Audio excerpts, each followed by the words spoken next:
Nickelodeon is a network that has given us some of the greatest cartoons of the early 90s well into the late 2000s. Classic animations such as Doug, Rugrats, Hey Arnold, Invader Zim, My Life as a Teenage Robot, Fairly OddParents, Avatar, Danny Phantom, and SpongeBob SquarePants. The other ones didn't quite age so well, so we won't talk about them. But if I went on and on talking about Nickelodeon's extensive list of accolades and achievements, however, we'd need another 2 hours for this video, so let's just skip to the point.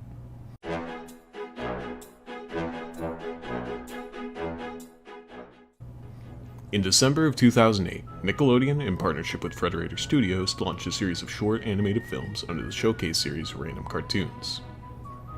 The intention was to select 2 to become live television series, while 1 would be selected to become a web series. Many of these cartoons were somewhat charming despite their modest production. Shows like Two Witch Sisters and Victor the Delivery Dog, both created by Nicky Yang, or Sam Squatch, created by Adam Muda. More on those 2 people later.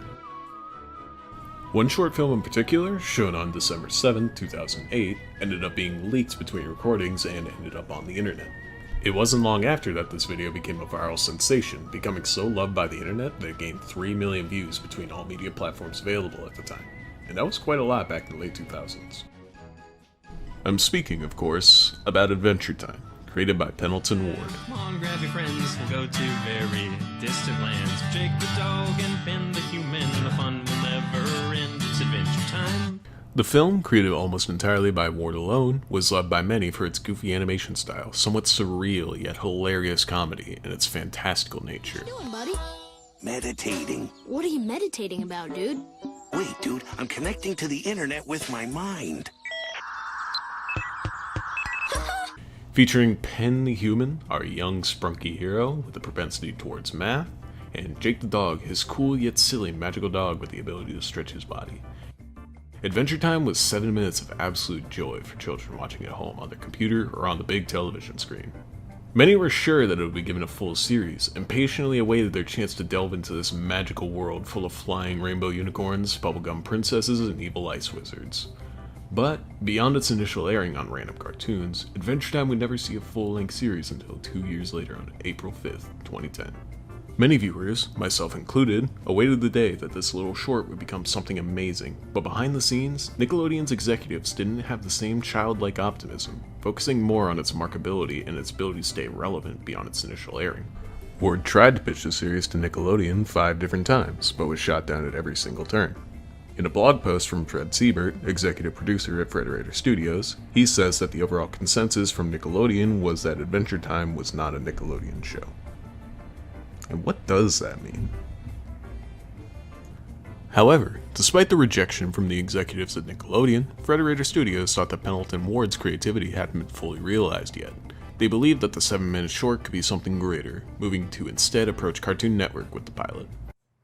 And I watched the pitch and it was great, and we went back to decide whether we were going to say yes or no, and I said, look, we don't make art films here. We don't make student films. And Eric quietly closed the door and he looks at me and he goes, we have to make this. And I went, okay. He goes, look, let me remind you, you laughed in the pitch and it wasn't the fake laugh you usually have. And there I was, busted completely, so we said yes. But honestly, when we were making it was one of 39 shorts we made. Fanboy and Chum Chum was one of the others. And, you don't know.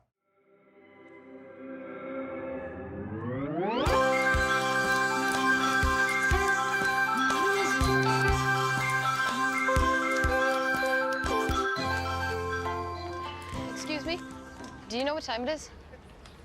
11:30. Actually, it's Adventure Time! Yeah! What time is it? What time is it? What time is it? What time is it? What? What time is it? What? Come on, tell me what time is it? What? What time is it, guys? Vampire fighting time! What time is it? Who's ready to party? What time is it? Fun time. What time is it? I don't care! Oh, what time is it? What? What time is it? Yeah, man. What time is it? Yogurt chip. Adventure time? Yeah, man! Despite Nickelodeon's apprehensive reaction to Adventure Time, Cartoon Network believed that the show was going to be the next big thing, and they were going to give this show the full treatment that they felt it deserved and even needed in order to become a huge success.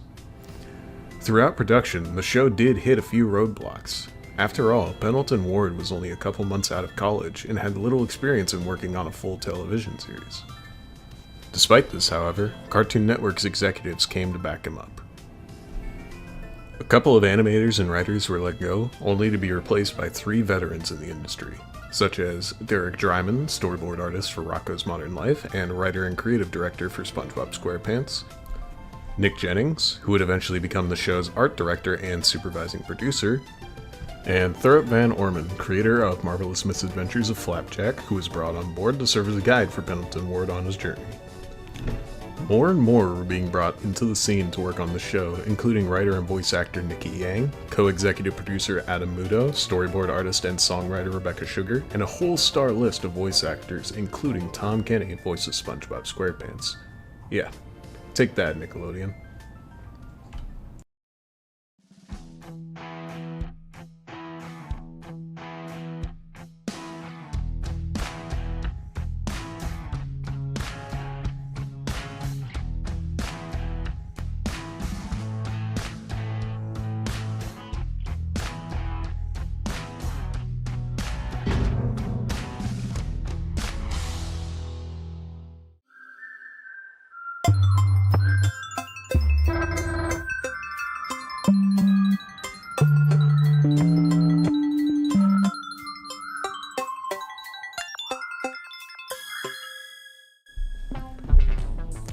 I remember sitting on my couch the first time I saw the live-action promos appear on live television. I was never more excited for any piece of media to come out, and to know that it was only a few months, then weeks, then days away, 10-year-old me thought this was going to be the peak of my life. A lot of my classmates and close friends felt the same way as well. You couldn't talk to anyone between the ages of 5 and 13 without hearing at least something relating to Adventure Time. Between advertising campaigns and marketing, it was blowing up all over, and the days were inching closer to release. But between all the promos, was the show going to be enough to satisfy both Cartoon Network's audience and its executives? The answer is yes.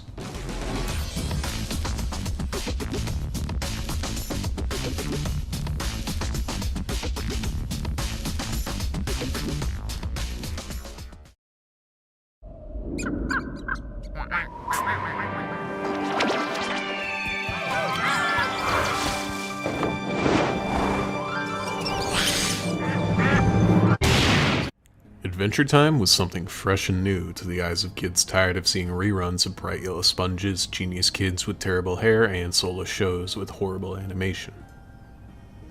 It was like playing your favorite video game for the first time in years, or reading your next favorite fantasy book, but projected through the lens of a young child full of the same fire and passion that we all felt at 12 years old. We were pulled into a world that was so strange to us, but familiar all the same. And even then, that strangeness quickly became familiar as many viewers, myself included, became absolutely obsessed with the world of Ooh. It invoked a sense of wonder from the world, fuel for the mind that allows us to make our own adventures outside of our homes or in our own imaginations. It was inspiration built off of one man's inspiration to create a fantasy world for children and adults that didn't abide by the same complexities as something like Lord of the Rings or Chronicles of Narnia. I just played a lot of Dungeons and Dragons when I was little and watched a lot of crazy cartoons, Ren and Stimpy and Beavis and Butthead and The Simpsons.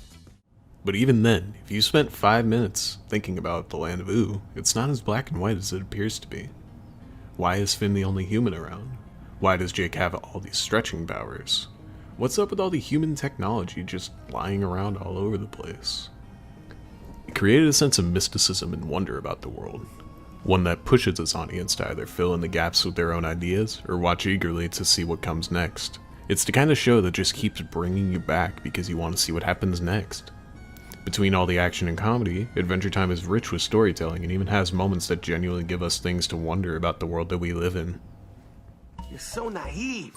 To live life, you need problems. That's so stupid.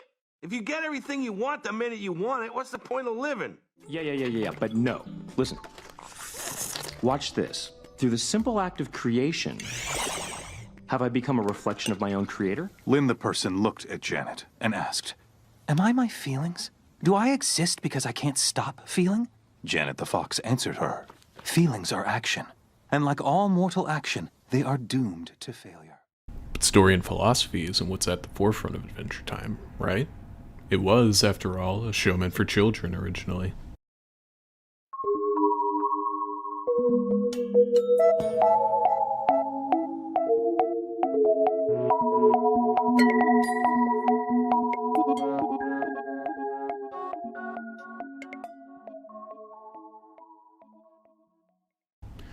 Regardless of whether you watch Adventure Time for story or for comedy, it's enough to satisfy anyone. All that the show needs you to see is right on the surface, but it still has enough deep in its bones to satisfy those wanting to dig deeper into the world of Ooh. I feel like Adventure Time has done an amazing job of showing both younger and older audiences how to properly tell a story through a medium like cartoons. It doesn't take itself too seriously until it needs to, and those moments are far and few between. And even then, Adventure Time shows a perfect balance of weaving tragedy into comedy. It's no surprise that it inspired the next generation of cartoons from 2010 onwards, with the creators of most of these cartoons having connections to working on the show even briefly. Take Rebecca Sugar and Steven Universe, Patrick McHale and Over the Garden Wall, and Ian Jones-Cordy and OKKO. Adventure Time represents the progression of animation throughout the decades, and its ability to weave satisfying character development into nonsensical storylines is one that many cartoons nowadays attempt to mimic in some capacity. It was the foundation for much to come. Its ability to go from fart jokes to chilling moments that seem all too real was staggering. The main characters are developed in a way that grounds them in our own reality, even when they're beyond our reach to the thin screen of television. Take a character like the Ice King for an example. In Season 3 of Adventure Time's life, we are given a Christmas special that many believe changed Adventure Time, for better or for worse. The two-part episode Holly Jolly Secrets. We learn in this episode that the recurring villain Ice King is actually a human named Simon Petrikov, who has been driven insane by the powers in the magical crown that he wears. It showed a darker side of the series that many fans weren't quite expecting, but in the usual style of Adventure Time's writing, it just pulled us deeper into this mysterious world. One that wasn't simply a world full of magic and monsters, but our own world set far into the future past the fall of mankind. In the episode I Remember You, we see an unlikely pairing of the two characters, Marceline and Ice King, in an episode that beautifully portrayed how much can lurk beneath the surface. We learn that the two share a past surviving in the post-war world together, and Marceline's writing shows that their pairing was more than just a quick glance. They spent time together and cared for each other. Throughout the episode, we notice Marceline's desperate attempts to help Simon remember who he once was, only for her to fail every single time. Those who have had family members suffer from Alzheimer's or dementia can relate to scenes like these. Watching as your loved one slowly loses their sense of self, fading away until they're just a husk of who they once were. These moments are tear-jerking and all too real for a show like this. But as the show continues on, these moments appear more and more often. We learn over the years that this world is like ours, because it was ours. Even in a world that seems perfect like Ooh, there are still problems that we can only hope will pass easily, but rarely do. Parental relationships are touched on as well. Finn, as is made obvious from his entire family being dogs, is adopted. More so, his adopted parents are no longer around and his relationship with his biological parents is strained at best. The first time we see Finn's father, he's been imprisoned in the Citadel, a prison meant for the worst criminals in the universe, and by the end of the two-part episode, Finn loses his arm as his dad tries to run away from his life yet again.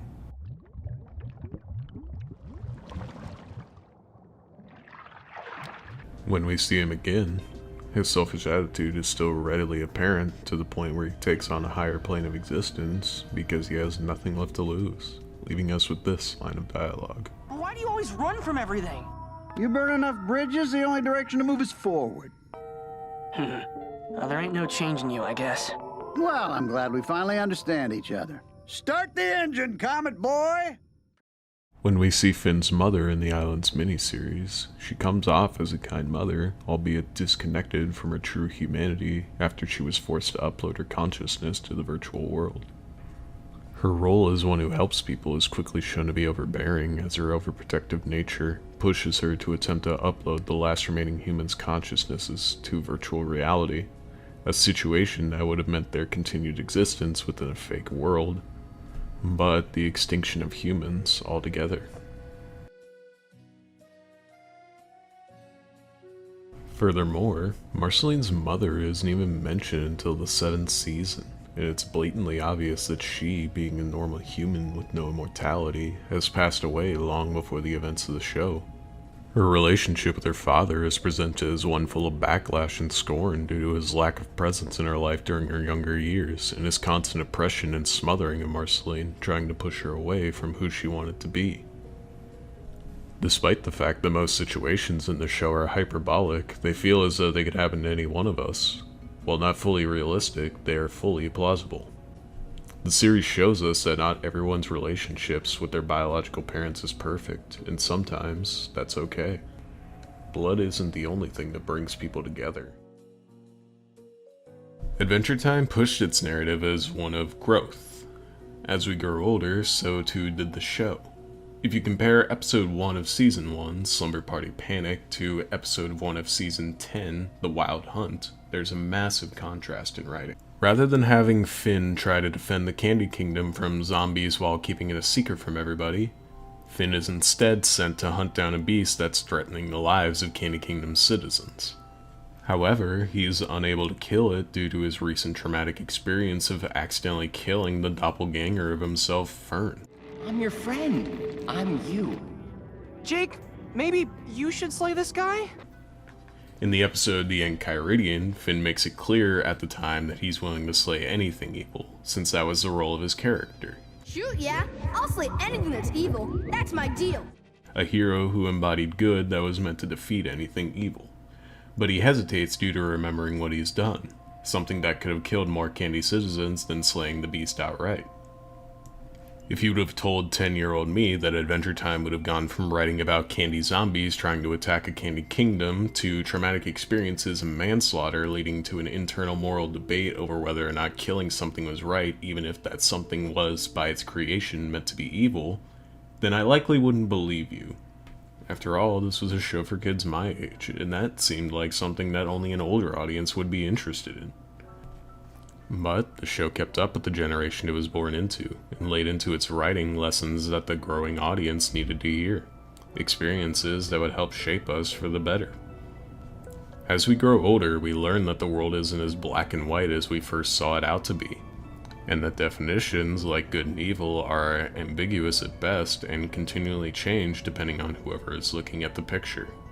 After all, Finn is, as is told in the show, the embodiment of what it means to be good, but he still is capable of doing things that we might otherwise see as bad.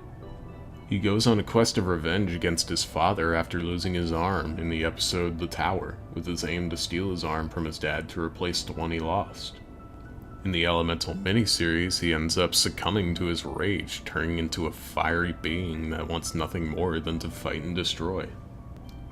And his doppelganger, Fern, who is an exact replica of Finn, is shown to be capable of doing things we may consider evil, likely due to a case of imposter syndrome given that he's rarely seen as who he is, and is mostly represented as a copy of Finn, rather than Finn himself. What we learn is that morality is flexible and can often slip between the lines, and it's our job to determine whether or not we should anchor ourselves to a strict sense of right and wrong. If you want a more in-depth analysis of this idea, I highly recommend Empleman's video, Sympathy for the Villain. However, deep views of morality and scummy parents aren't the only thing that this show touches on. We also see our characters involved in relationships, growing up, going through breakups, rebuilding old love, and becoming parents. Finn learns over the course of the series that love is often complicated. We see Finn go through relationships and come to terms with the idea that the first person, second person, or even third person you find yourself attracted to will not be your soulmate. He learns that affection towards another doesn't need to be expressed through mediums like dating, and that there's not meant to be anything special about having a love interest aside from your shared affection towards one another. Jake, meanwhile, becomes a father, and over the course of time eventually learns what it means to be a father to children, and when to set aside his fun-loving, laid-back attitude in order to devote time to his kids. He He learns that he shouldn't adopt the overprotective attitude of his mother because his children, like himself, are capable of making their own decisions and defending themselves. Princess Bubblegum and Marceline are among one of the first LGBT couples shown on Cartoon Network, and we watch over the course of the series that they're slowly rebuilding what was lost from their previous relationship. We start out with mere crumbs of knowing what they lost, but over the course of time, we learn more and more about how the two were together, and how they've matured enough over the years to look past what split them apart in the first place. This one in particular sticks with me pretty well. I myself am bisexual, and I have an amazing boyfriend that I love. And seeing these couples brought on screen in such a way that doesn't portray them as defiant of any social norms or special because of their status as a same-sex couple is nice, to say the least. They're simply two people who enjoy each other's company, and it's done so in a way that feels realistic and normal. Because at the end of the day, that's what it is. Just two people who love each other. So, what is Adventure Time? It's a show about a kid and his dog, of course. About kingdoms made of candy, not-so-evil vampires, senile ice wizards, talking video game consoles, magic, adventure, exploration, and fun. But it's also a show about what it means to grow up, falling in love, understanding the world around you, finding out what it means to be a person, and allowing time to mature you into who you're meant to be. It's a show about home, family, friends. It's a show about loss, one that helps teach us that not everything will last forever, that we may not be lucky enough to outlive the ones we love, or lucky enough for the ones we love to outlive us. But the fun will never end, right? And that is why I believe there will never be another cartoon like Adventure Time.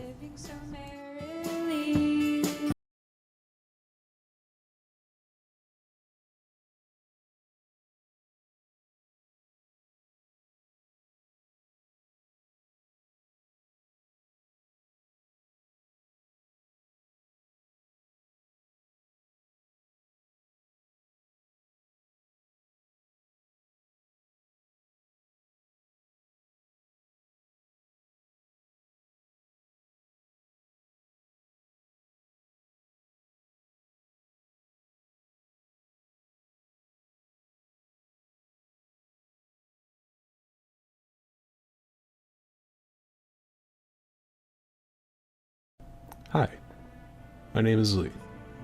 Thank you for watching the video. It was my first time actually dipping my toes into video editing, so pardon if it wasn't professional. Let me know what you thought. I know I missed a lot, but I was running out of time to work on this project. I plan on making more videos like this in the future, however, so if you'd like to see that, feel free to subscribe and leave a like on the video. If you want to leave a tip, check out my coffee in the description. I also have a Twitter down there, but I don't really use it too often. I just feel obligated to share. But that's all for now. Thank you for watching.